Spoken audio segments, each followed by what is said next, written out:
84 लाख योनि में 20 लाख योनि पेड़ पौधे की है, 20 लाख योनि में भी जो आखिरी वृक्ष की योनि है वो बेलपत्री, पीपल, बड़, आंवले की है।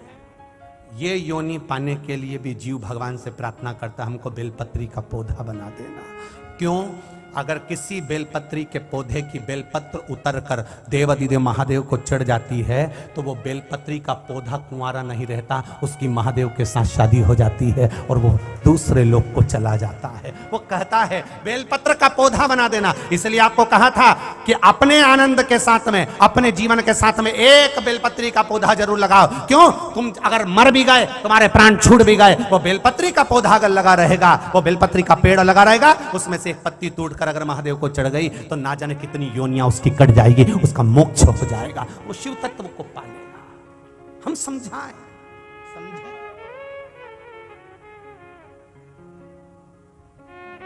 ये मन, ये चित्त, ये दिल, हृदय लगे परमात्मा। मनुष्य की देह मिली है, बड़ा सुंदर शरीर मिला, बहुत सुंदर, कितना सुंदर ये मानव का शरीर मिला, कितना सुंदर। पर ये सुंदर शरीर किसी को धोखा देने के लिए या किसी को अपने रूप में फंसाने के लिए नहीं, बल्कि ये सुंदर स्वरूप परमात्मा के चरणों में फंस जाने के लिए मिला है। मिला ये सुंदर।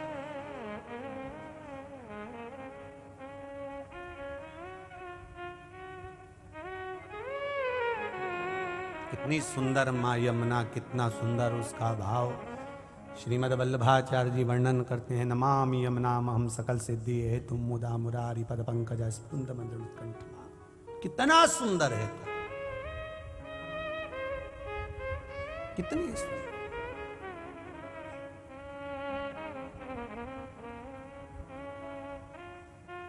महाराज यहां तक दुनिया के लोग कहते हैं सुंदरता आपकी ही नहीं, मेरे परमात्मा की भी सुंदरता सुंदरता।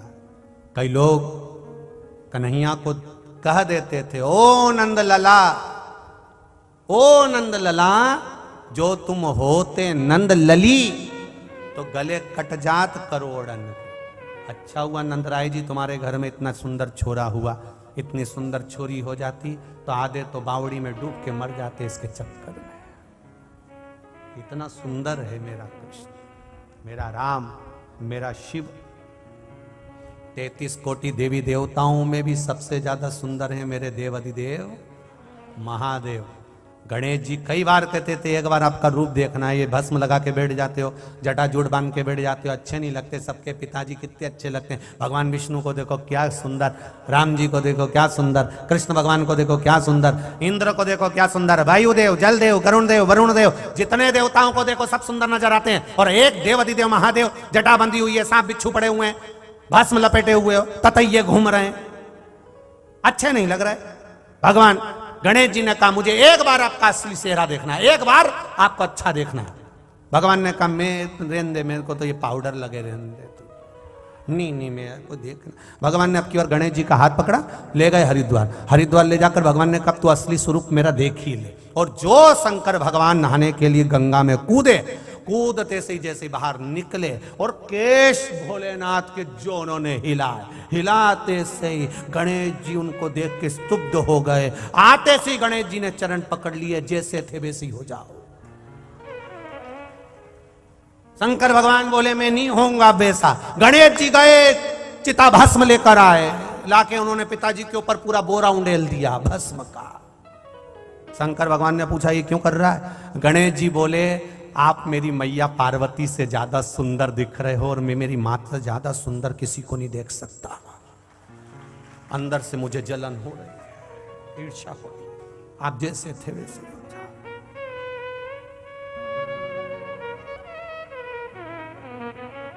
जाओ। कितनी कृपा, कितनी दया।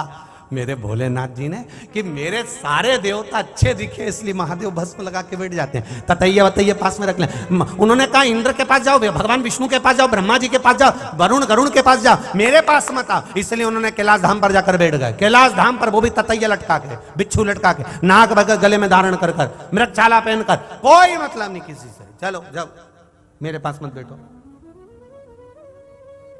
आज भी राम मंदिर में बैठने की जगह होती है, कृष्ण मंदिर में बैठने की जगह होती है, देवी के मंदिर में बैठने की जगह होती है, सारे देवताओं के मंदिर में बैठने की जगह होती है, पर शंकर जी के गर्भगृह में बैठने की जगह नहीं होती। क्यों? लोग इतना पानी ढोल के जाते हैं कि साड़ी भी बचा के चलना पड़ता है। महादेव कहते हैं मेरे पास बैठ के टाइम बर्बाद मत करो, अपने घर जाओ। चलो यहां से बस लोटा चढ़ाओ और अपने घर जाओ। तो किसी ने पूछा महादेव जी आपके पास में समय क्यों नहीं है? महादेव बोले मैं खुद राम नाम जपता रहता हूँ, कृष्ण नाम जपता रहता हूँ, तुम भी जपो, अपने घर जाओ। टाइम काय को बर्बाद करते हो? पूरे दिन भर में 24 घंटे में 1 लोटा जल लेकर, बस ज्यादा समय नहीं लगता 1 लोटा जल चढ़ाने में। लगता है क्या? अरे बोलो तो जम के, नहीं लगता। 1 लोटा जल चढ़ाने में कोई समय नहीं। लोटा भर के अपने घर से ले गए, हर महादेव, और लोटा लगाया, वापिस झेला, चल दिए पुनः। और बचा कुचा था, कोई नहीं देखे तो 3-4 बेलपत्री उठा लोटे के अंदर रख के और ले गए। और नी तो फिर वैसे तो आज के समय में शंकर जी के मंदिर में बेलपत्री मिलना बहुत कठिन काम। पहले के समय में जैसे कोई अच्छा व्यक्ति ढूंढना कठिन था, वैसे शंकर जी के मंदिर में बेलपत्री ढूंढना कठिन काम हो गया, बहुत कठिन। जो जाता है, एक कोई चढ़ा के जाता है, दूसरा पहले उठा के धर लेता है, दूसरा चढ़ा के गया, तीसरा पहले उठा के धर लेता है। कितनी खुशी होती होगी, कितना प्रसन्नता होती होगी। जिन शिव मंदिरों में लोगों के जाले नहीं निकलते थे, उसमें कुत्ते बैठे रहते थे, धूल पड़ी रहती थी, आज उस शिव मंदिर में लोग जल चढ़ाने के लिए लाइन लगाएं, इससे बढ़कर कोई सौभाग्य नहीं, उससे बढ़कर कोई खुशी नहीं। ना कोई ढोंगे, ना कोई प्रपंच, ना बेल है, ना भभूति, केवल शंकर भगवान के नाम का गुणगान है, शिव का स्मरण है, केवल शिव का, और कुछ भी। कर सेवा तू लगन लगाकर, मन में सच्चा भाव जगाकर, ही की आंखें खोलो रे अब वल्लभ के। महाराज नेत्र की खुल जाए, रो रहा है, बेटी की जिंदगी कैसे संवरे, जो बेटी इतनी गलत दशा में पहुंच गई, उस बेटी का जीवन कैसे संवारा जाए। विचार करा क्या करा जाए। शिव की आराधना में वापिस डूब गया, वापिस देवव्रत फिर डूब गया।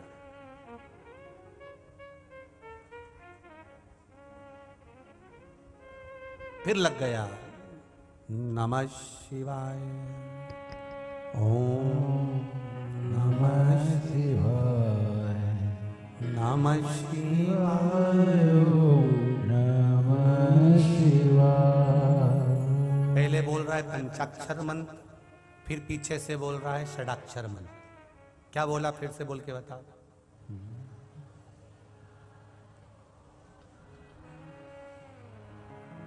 नमः ओम। पहले कौन सा मंत्र आ गया?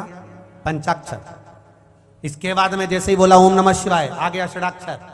फिर इसके पीछे आ गया, वापिस बोलो, एक बार फिर से बोलो, नमः ओम नमः शिवाय, नमः शिवाय, नमः शिवाय। महाराज जैसे माताएं मंगलसूत्र पहनती है तो 4 काला दाना है या 2 काला दाना है, उसके बाद में 1 सोने का, फिर 2 काला, फिर 1 सोने का, फिर 2 काला, फिर 1 सोने का। किसी ने पूछा ये मंगलसूत्र में काला दाना क्यों होता है, लाल दाना क्यों होता है, सोने ही सोना क्यों नहीं होता?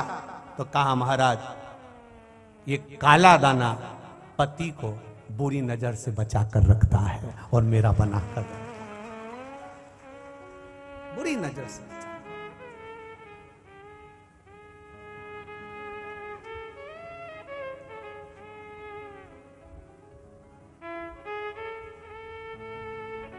महाराज इसलिए पंचाक्षर, षडाक्षर, द्वादशाक्षर, 2.5 अक्षर का, 2 अक्षर का, इन मंत्रों का अपना एक आनंद है महाराज जी। कैसे जपना है, कैसे धारण करना है, कैसे उसका गुणगान करना है, ये हमारे ऊपर होता है।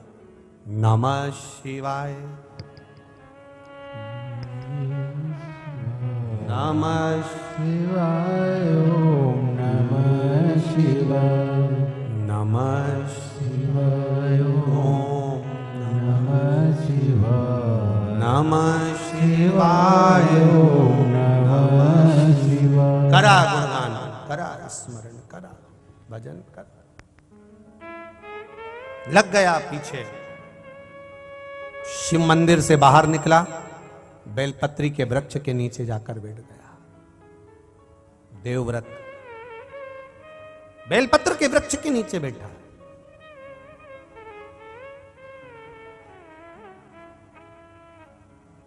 कंजरी में जपा हुआ मंत्र जाप, फिर तीर्थ में जाकर जपा हुआ मंत्र जाप, फिर नदी के तट पर जपा हुआ मंत्र जाप, फिर वन में जपा हुआ मंत्र जाप, फिर किसी वृक्ष के नीचे बैठकर जपा हुआ मंत्र जाप। बहुत अंतर है इनमें, ध्यान दीजिएगा थोड़ा। सभी लोग आस्था चैनल पर कथा सुन रहे हैं, घर घर में कथा चल रही है, प्रत्येक घर में कथा चल रही है, करोड़ों लोग कथा को सुन रहे हैं। आप घर में कथा सुन रहे हो, मना नहीं है, घर में किया गया भजन। कई लोग कहते हैं गुरुजी पशुपति व्रत क्या हम घर में कर सकते हैं? मना नहीं है, पर दिक्कत केवल इतनी सी है कि वो दिया लगाने कहां जाओ। कौन से नंबर का दिया? बोलो बोलो जम के। 6ठे नंबर का जो दिया, 5 दिया तो तुम घर के अंदर लगा दोगे, पर वो 6ठा दिया दरवाजे पे लगाने कहां जाओगे? दिक्कत वहां आई है। इसलिए पशुपति व्रत मंदिर में जाकर किया जाता है। कोई भी व्यासपीठ से अगर बताया जाता है तो आप लोगों को कहा जाता है कि मंदिर में जाकर करो, मंदिर में पहुंचकर करो। मंदिर में जाकर करो क्यों? क्योंकि घर में जो शिवलिंग होता है उसकी आराधना, उसकी पूजन केवल आप अकेले करते हो या घर के लोग करते हैं, पर मंदिर में जो शिवलिंग रहता है उसकी आराधना कोई किस भाव से आ रहा है, कोई किस भाव से आ रहा है, उसकी आराधना वो उस भाव से करता है। इसलिए मंदिर के शिवलिंग का जो तपबल है, हमारे यहाँ कहते हैं कि मंदिर का शिवलिंग, फिर वन का शिवलिंग, नदी के तट का शिवलिंग। जैसे अभी आपको कहा कि भजन का बल कंजरी में कर रहे हो, फिर राम मंदिर के अंदर बैठकर कर रहे हो, फिर राम मंदिर के बाद में वन में कर रहे हो, वन के बाद में किसी नदी के तट पर कर रहे हो, नदी तालाब के तट के बाद में फिर किसी जंगल में कर रहे हो, जंगल के बाद में किसी वृक्ष के नीचे बैठकर कर रहे हो। उस तपबल का स्थान देखा जाता है कि तपबल किस जगह का।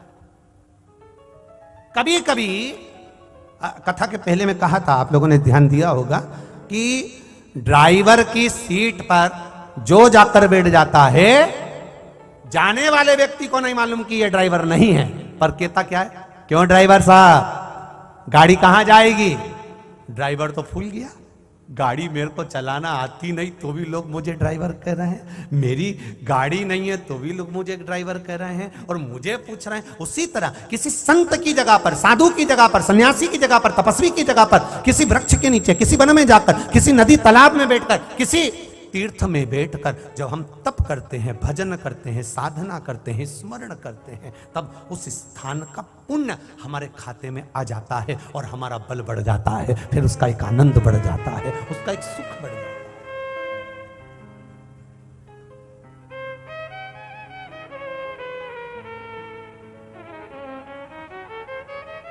वो बढ़ जाएगा फिर। इसीलिए महाराज शिव के सिवा कहीं दिल ना लगना, नहीं तो पड़ेगा तुझे आंसू बहाना, भोले के सिवा कहीं दिल ना लगा। ये जीवन मिला। कहा ड्राइवर को बोल दिया, क्या स्थान पर बैठा था इसलिए ड्राइवर बोल दिया। कितना हमारे यहां पर बल है देखिए। मास्टर की धर्म पत्नी मास्टर नहीं होती, होती है क्या? अरे बोलो तो रे, नहीं होती। फिर भी लोग क्या कहते हैं, मास्टरनी आई है, मतलब मास्टर की धर्मपत्नी आई है। डॉक्टर की धर्मपत्नी डॉक्टर नहीं होती है क्या? नहीं। फिर भी मंच पर बुलाएंगे तो क्या कहेंगे, डॉक्टर साहब एवं श्रीमती डॉक्टर। अब ये तो डॉक्टर थी नहीं, पर डॉक्टर के साथ जुड़ गई तो डॉक्टरनी हो गई।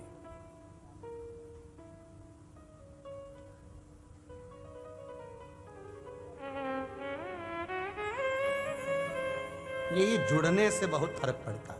आप कहां जुड़े हुए हो इसका बहुत फर्क पड़ता है, बहुत।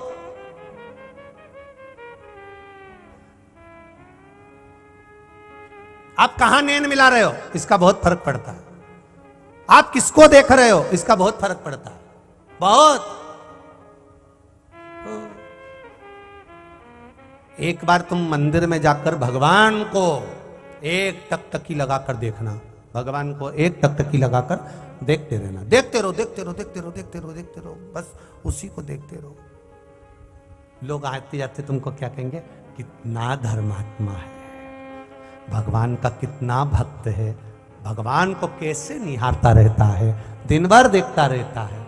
और ऐसी टकटकी लगाकर तुम ये कंजरी की रोड पर खड़े होकर गाड़ी पे और कोई छोरी जा रही हो डीकरी,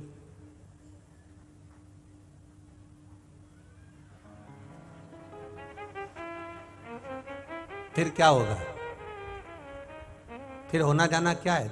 कुछ नहीं होना है। पीछे जो गाड़ी वाला देख रहा होगा ना, गाड़ी खड़ी करेगा और चप्पल निकालेगा और जो धोना चालू करेगा ना, अब देखो कितना कितना अंतर आ गया। तुमने किसी को देखा तो उसने जूता उठा के धोया, उसने तुमको खूब मारा और गाली दी, अपशब्द का, बताओ छोरी को देख रहा है, गलत काम कर रहा है, आंख एक टकटकी लगाकर देख रहा है। अब यहां तुम्हें सम्मान नहीं मिला है, गला पकड़ रहा है, यहां तुम्हें सम्मान नहीं मिला है, और तुमने भगवान को देखा तो वहां सम्मान मिला कि नहीं मिला? कितना धर्मात्मा रोज आता है, राम जी से नैन मिलाता है, राम जी का दर्शन करता है, ठाकुर जी से नैन मिलाता है, ठाकुर जी का दर्शन करता है। कितना अंतर है स्थान का, कितना अंतर।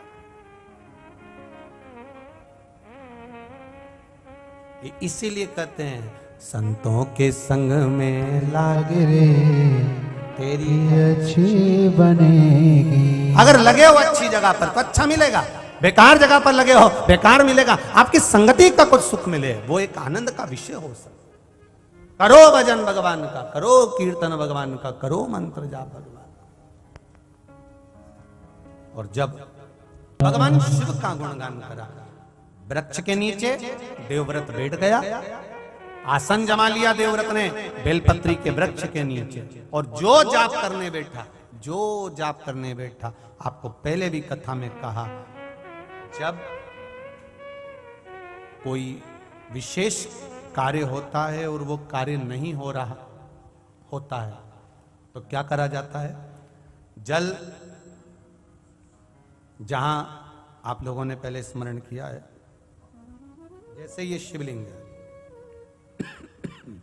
ये जलाधारी है, ये जल जहां से गिर रहा है वो स्थान। जब विशेष कोई कार्य होता है, अटक रहा है, नहीं हो रहा, गणेश जी वाली जगह पर जल चढ़ाइए, सबको मालूम है ना जलाधारी में। फिर षडानंद कार्तिकेय वाली जगह पर जल चढ़ाइए, बीच में अशोक सुंदरी का स्थान है, वहां जल चढ़ाइए। चढ़ाते चढ़ाते माँ पार्वती मैया के हस्त कमल पर जल चढ़ाकर फिर शिव जी पे जल चढ़ाइए। थोड़ा सा जल बचाइए, वो जल बेलपत्री के वृक्ष के नीचे ले जाकर अपने मन का भाव कहकर चढ़ा दीजिए। 4-5 दिन चढ़ाकर देखिए, बाबा हाथ पकड़ लेगा और वो कार्य सफलता देगा। शिव तत्व की ओर से एक पत्र आया है, देखिए।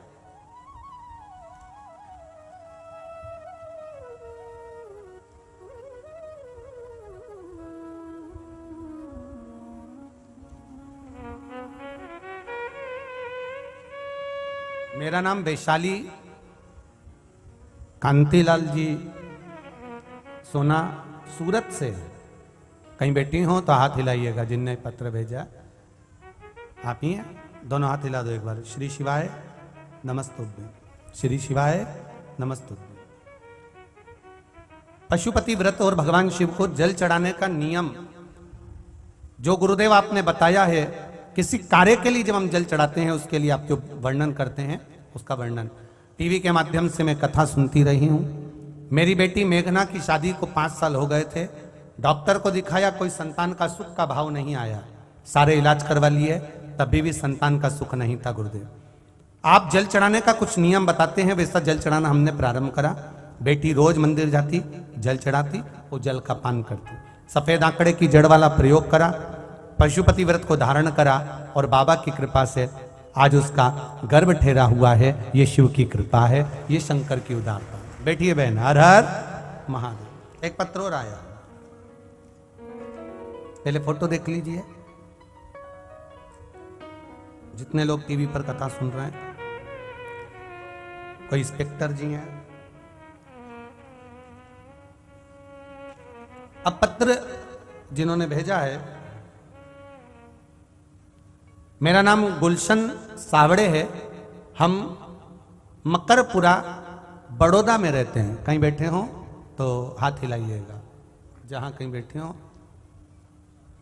अच्छा पीछे हैं, अच्छा इधर हैं, ठीक है ठीक है। श्री शिवाय नमस्तुभ्यं, दोनों हाथ हिला दीजिए एक बार। हर हर महादेव। बाबा की कृपा का क्या वर्णन करूं। मेरे बेटे को डॉक्टर ने कह दिया था कि ये आंखों से इसका विजन चले गया है और बचपन से इसकी आंख में तकलीफ थी, आंखों से दिखना बंद हो गया था। डॉक्टरों ने भी जवाब दे दिया था, उसकी आंख पूर्ण तरह से जाती रही है। 12 वर्ष के होने का हम लोग भी धीरे धीरे उसकी आंखों का इलाज करवाते रहे, पर आंखों की रोशनी का स्मरण नहीं रहा। गुरुदेव किसी ने कहा कि देवताओं भगवान शंकर पर जल चढ़ाइए और उस जल को उसकी आंखों में लगाना प्रारंभ करिए। हमने वही शिव जी को 1 लोटा जल चढ़ाते, शंकर जी का जल का आचमन कराते, बेलपत्री खिलाते और उसकी आंखों में लगाना प्रारंभ करा। बाबा की कृपा देखिए गुरुदेव, आज जिस बच्चे की पूरी आंख जा चुकी थी डॉक्टर के हिसाब से, आज उसकी आंख बाबा की कृपा से फिर काम करना प्रारंभ कर दी और बाबा की करुणा। बच्चा आया है साथ में? हाँ, दोनों हाथ ऊपर कर दो उसके लिए। श्री शिवाय नमस्तुभ्यं, हर हर महादेव। मेरे बच्चे को दिखना वापिस प्रारंभ हो गया। मैं शिव जी को बड़ोदरा से यहाँ पर धोख लगाने के लिए प्रणाम करने आई हूँ कि बाबा ने मेरे सुन लिया। एक पत्र और लिख रही हूँ गुरुदेव। मेरी ननन बड़ोदरा की कथा श्रवण कर रही थी, नंदोई को तबीयत खराब हो गई, इतना स्वास्थ्य खराब हो गया, समझ में नहीं आ रहा था, अटैक भी था और भी बीमारी हो गई। गुरुदेव ननंद बाई रोने लगी, बिलखने लगी, क्योंकि वो उड़ीसा में थे और ये यहाँ थे। बड़ा दुख। पंडाल में बैठकर बाबा देवाधिदेव महादेव से बड़ोदरा की कथा में ही प्रार्थना करी और बाबा की कृपा से उनका इलाज चालू हुआ। भयंकर अटैक आया, शरीर ने काम करना बंद कर दिया, पर दीदी ने भी मन और विश्वास पूर्ण रखा। शिवजी को जल चढ़ाती रही, बाबा से कहती रही और मेरे नंदोई भगवान की कृपा से बच गए, नहीं तो वेंटिलेटर पर पहुंच गए थे, जिनका फोटो मैंने लगाया है। और शिव कृपा किसको कहते हैं गुरुजी? बच भी गए और बाबा की कृपा से उनका IAS प्रमोशन भी बाबा ने करा दिया और बाबा की करुणा हुई है, शिव कृपा हुई है। बैठिए बहन। श्री शिवाय नमस्तुभ्यं। ये शिव तत्व है। ओ घड़ी शंकर, तेरी कृपा बिना न है एक भी अनु, ले श्वास तेरी कृपा से तनो तनो। शिव महापुराण की कथा सुनने वाला, चाहे वो टीवी पर सुन रहा हो, मोबाइल पर सुन रहा हो, चाहे इस कंजरी के पंडाल में बैठकर सुन रहा हो, क्या देगा? ये तो कंजरी वाले अगली कथा में तुम्हारा लेटर वही मिलने वाला है। ये क्या देगा? ये उसके ऊपर।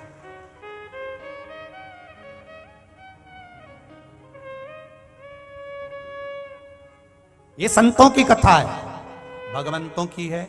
यजमान परिवार तो करा रहा है, पर आदरणीय गुरुदेव परम पूज्य महंत श्री राम शरण दास जी महाराज कंजरी राम मंदिर, इनका कुछ हम तो कहते हैं कुछ प्रबल भाव ही भगवान की कृपा से है, जिनके कारण ये पावन कथा का रसतत्व ग्रहण कर रहा है। आदरणीय गुरुदेव से कहूंगा, टीवी के माध्यम से संतों ने सुन ली कथा, अब सारे संतों ने मिलकर कुंभ के मेले प्रयागराज से, जो प्रयाग में मेला चल रहा है, वहां से पत्र भेज दिया सीहोर, कुछ भी हो माघ मेला जब तक चलेगा, भले 5 दिन दो, 2 दिन दो, 3 दिन दो, पर कथा प्रवचन देने तो आना ही पड़ेगा। सारे संतों ने प्रयागराज से निमंत्रण भेजा। अब बड़ी आफत में ये फंसे कि 3 तारीख से बरहानपुर में कथा है, अब बचा 29 को यहाँ कथा समापन हुई। अब 29 को विराम कर कर जावे तो बीच में 3 दिन बचे, और 3 दिन में 1 दिन प्रयागराज पहुंचो, फिर प्रवचन दो, फिर वापिस आओ, फिर बरहानपुर जाओ। बड़ी आफत में फंसे। हमने यहां से खबर भी करवाई, पर संत लोग नहीं मान रहे। इसलिए प्रयागराज के जो मेला चल रहा है संतों का, उन संतों के मेले में, प्रयागराज के मेले में 30 और 31 जनवरी 2 दिवस प्रयागराज के मेले को दिया है। प्रयागराज में संतों की श्री सतुआ बाबा सेवा शिविर, खाक चौक, महावीर रोड, खाक चौक पुलिस थाना के पास माघ मेला प्रयागराज ग्राउंड में 30 और 31, यही 30-31 जनवरी को 2 दिन शाम को 4 बजे से 7 बजे तक त्रिवेणी शिव चर्चा करेंगे। तो जो लोग प्रयागराज के आसपास के रहने वाले हैं वो एड्रेस का ध्यान रखेंगे। श्री सतुआ बाबा सेवा शिविर, खाक चौक, महावीर रोड, खाक चौक पुलिस थाने के पास, माघ मेला प्रयागराज। 2 दिन संतों की सेवा में दिए हैं। अब वो नहीं माने कहे आप संतों की कथा वहां पर भी बाँच रहे हो, तो यहाँ भी 2 दिन नहीं 3 दिन संतों को आशीर्वाद आनंद का आपको भी प्राप्त हो और संतों को भी प्रवचन का लाभ मिले बाबा की कृपा से। त्रिवेणी शिव चर्चा 2 दिन प्रयागराज में, कुंभ उस आनंद में प्रयागराज के मेले में हो, यही भाव से बाबा का 4 से 7 बजे तक वहां 2 दिन रहे, 2 दिन वहां प्रवचन का क्रम रहे।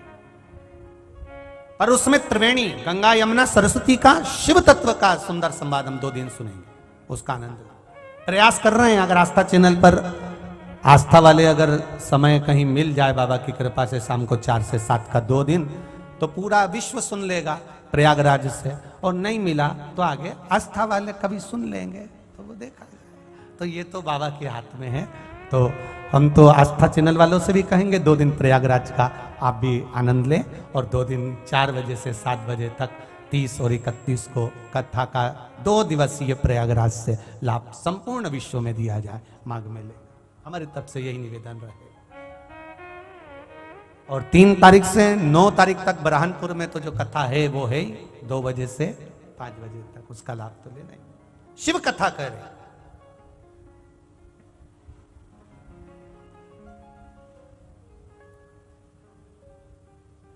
देवव्रत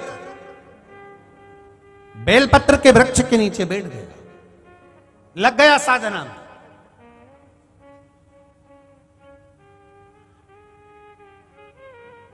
अब शिव भक्ति में लग तो गया, डूब तो गया, रम तो गया। फिर निवेदन करेंगे। पहले दिन की कथा याद है आप लोगों को? पहले दिन की कथा कारकोट सांप की याद है? किसी ने सुनी थी कि नहीं सुनी थी? कारकोट नाग, सर्प कहां जाकर बैठा था? भगवान शंकर के शिवलिंग के सामने केवल जाकर बैठा है कारकोट सर्प।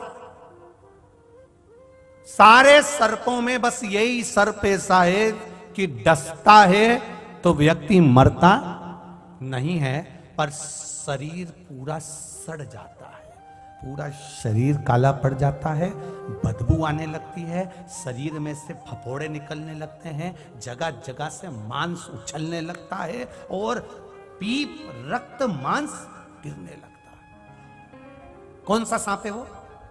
कारकोट सांप। अब इसने विचार किया कि मैं जाके बैठ गया। अब क्या करा, क्या था इसने? केवल शिवलिंग के सामने बैठा था, केवल शिवलिंग के सामने, केवल शंकर के सामने।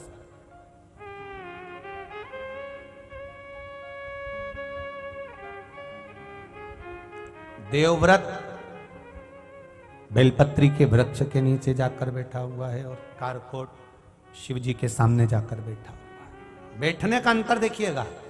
और आपसे भी निवेदन करूंगा, आप बैठे हो शिव महापुराण के सामने, आप शिव महापुराण के साक्षी में बैठे।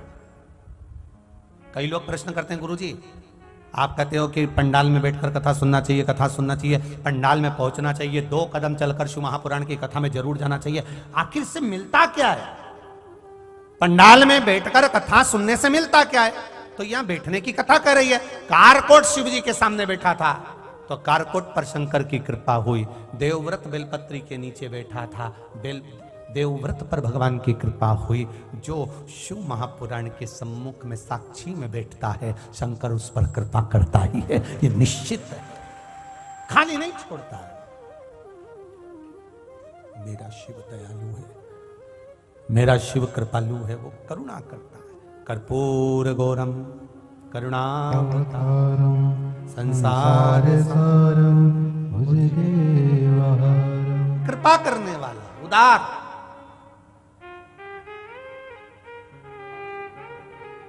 इसने नहीं मांगा देवव्रत ने कुछ भी, बेलपत्री के वृक्ष के नीचे बैठा है, कुछ नहीं मांग रहा। आपसे भी निवेदन है, जब जिंदगी में कहीं उलझन नजर आने लगे, कष्ट दिखने लगे, बहुत तकलीफ आने लगे, लगने लगे कि अब जिंदगी बेकार सी हो गई, हर तरह से हार जाओ, 2 क्षण के लिए शंकर भगवान के शिवलिंग की साक्षी में जाकर बैठ जाओ, या फिर किसी शिव महापुराण में जाकर बैठ जाओ, या शंकर भगवान की उस आनंद में बेलपत्र के वृक्ष के नीचे 2 क्षण जाकर बैठ जाइए, आपकी जिंदगी अपने आप धीरे धीरे संवरना चालू हो जाए। बैठो उसकी शरणागति।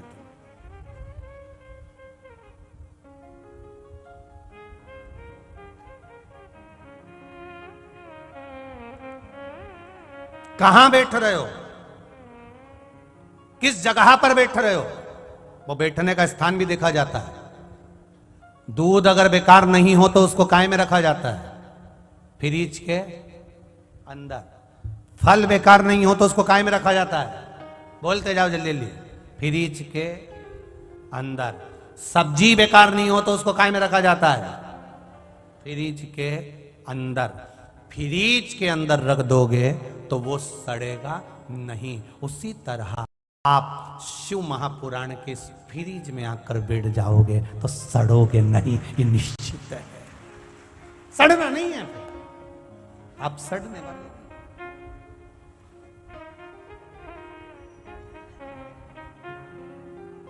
बैठो, लगा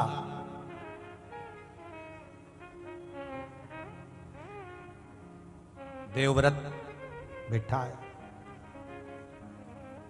नमः शिवाय, ओम नमः शिवाय, नमः शिवाय, ओम नमः शिवाय। बैठा है देवव्रत।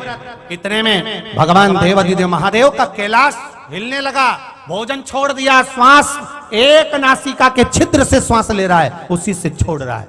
ना कुछ खा रहा है, ना कुछ पी रहा है, ना उसका कोई भाव प्रकट हो रहा है। केवल अगर वो कर रहा है तो केवल कीर्तन, केवल मंत्र जाप, केवल नाम जाप कर रहा है, केवल नाम जाप और कुछ नहीं। जब कैलाश धाम हिला, सबसे आखिरी में हिलता है कैलाश। इससे पहले इंद्रलोक हिल गया।